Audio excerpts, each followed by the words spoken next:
I've been conducting a walk in the park for 18 years. And when I first started out making that walk with my dear wife and myself, a friend of mine said to me, he said, you know, Joe, it'll be all right for 2 or 3 months. He said, then it'll drop off. It'll go down to maybe 25 or 30, then it'll drop to 10, and then finally it'll end up with just you and Gwen. Well, this is 18 years later.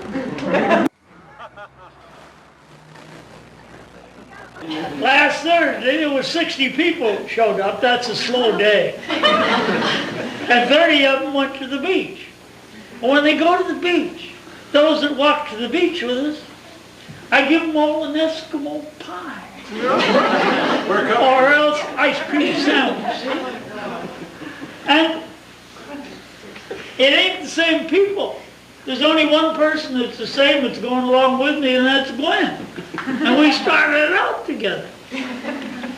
I got retired, or I got canned, rather. But I was 65 years old. So I said to Gwen, well, every week we ought to take a little walk. And so she says, yeah, well, which way will we try it? Well, we tried it backwards, walking from the beach up to the park, but it was all uphill. I said, to hell with this is too much work. We'll do it the other way. We'll walk in the park, through the Arboretum, and then we'll go down to the beach. And that's what we've been doing ever since. And so people come, and one of them said to me, one young lady said to me, she said, you know, when I first started coming on this walk, I didn't think I'd keep it up very long. Because here was this silly old man that was saying the same damn thing over and over again.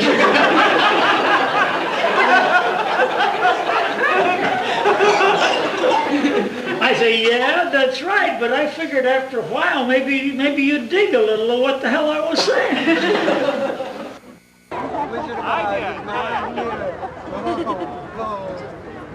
Allah, Lila, Allah, come on, make some circles, folks. We want to get started. Allahu Akbar, give us some circles. Help your neighbor.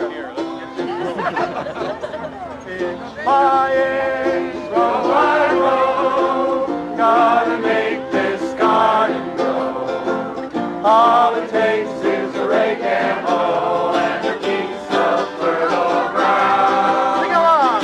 Inch by inch, row by row, please bless these seeds I sow and warm them from below till the rain comes tumbling down. It'll come around again.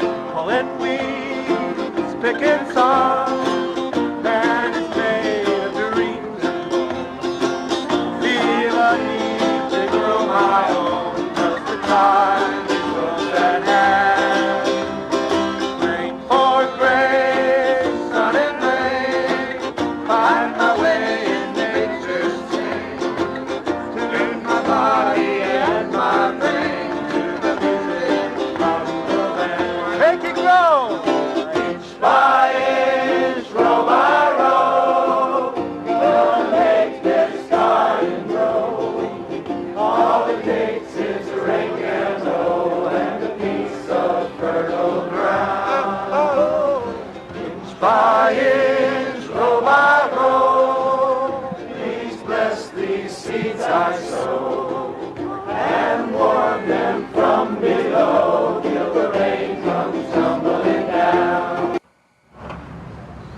I'm telling the same stories as I've always told them, the same truths.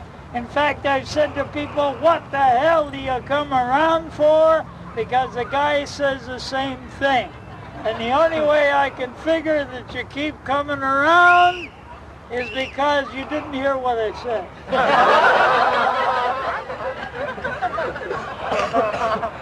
For one thing, I mentioned common sense.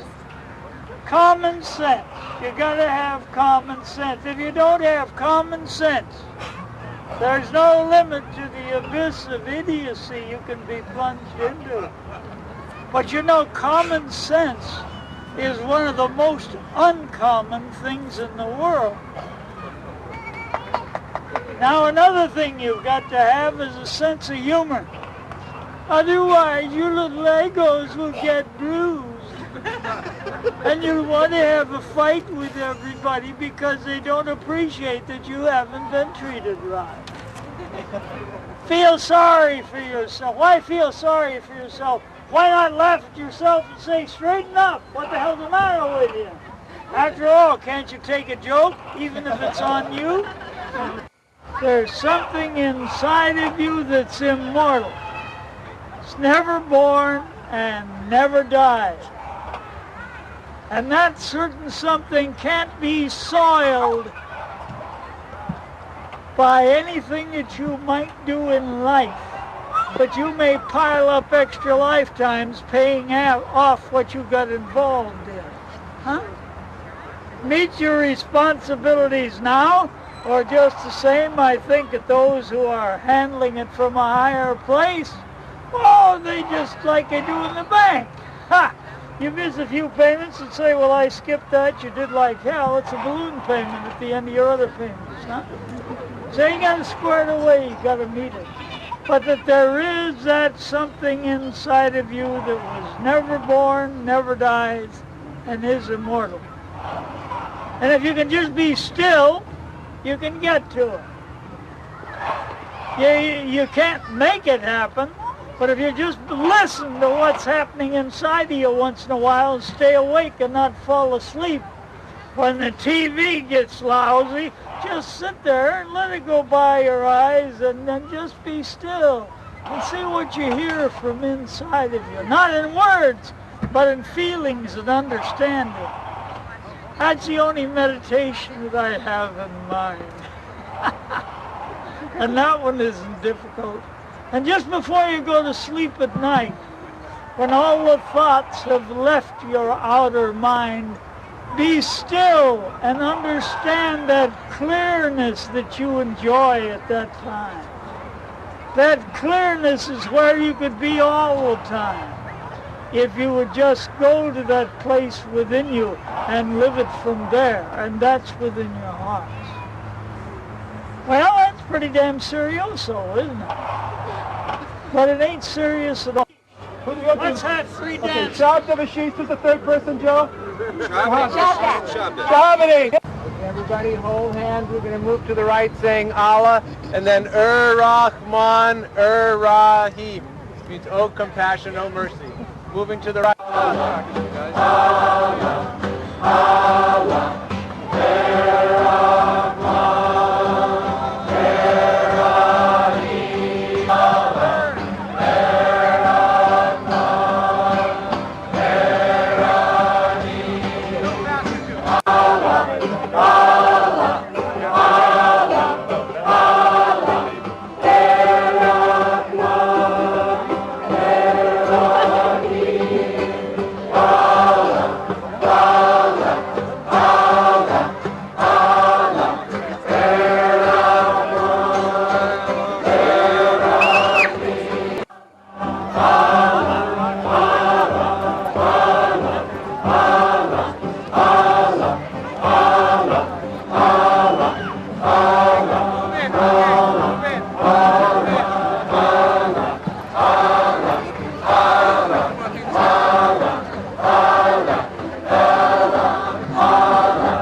Taking a gentle breath and hold it.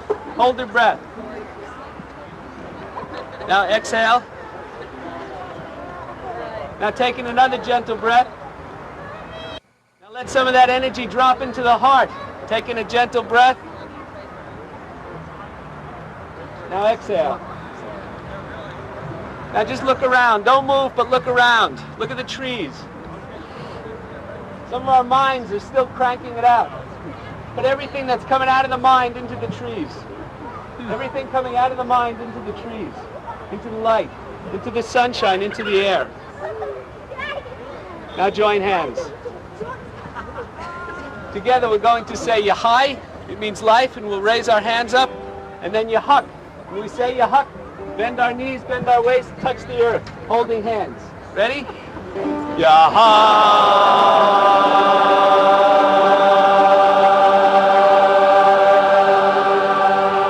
Now taking a breath. Taking a breath and hold it.